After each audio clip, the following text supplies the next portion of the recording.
पाक अफगान अमन मुआहिदे के बाद तोरखम बॉर्डर को मुमकिना तौर पर कल खोल दिया जाएगा। बॉर्डर पर इंपोर्ट एक्सपोर्ट स्कैनर्स नस्ब कर दिए गए हैं। बंदिश के बायस बॉर्डर के दोनों अतराफ माल बरदार गाड़ियों की तवील कतारें लगी हुई हैं।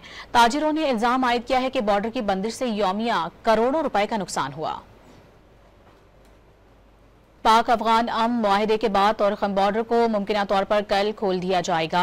बॉर्डर पर इंपोर्ट एक्सपोर्ट स्कैनर्स नस्ब कर दिए गए हैं। बंदिश के बायस बॉर्डर के दोनों अतराफ माल बरदार गाड़ियों की तवील कतारें लगी हुई हैं। ताजिरों ने इल्जाम आयद किया है कि बॉर्डर की बंदिश से यौमिया करोड़ों रुपए का नुकसान हुआ।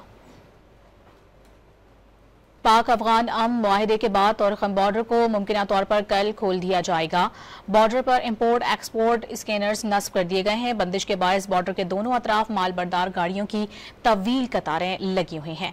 ताजिरों ने इल्जाम आयद किया है कि बॉर्डर की बंदिश से यौमिया करोड़ों रुपए का नुकसान हुआ।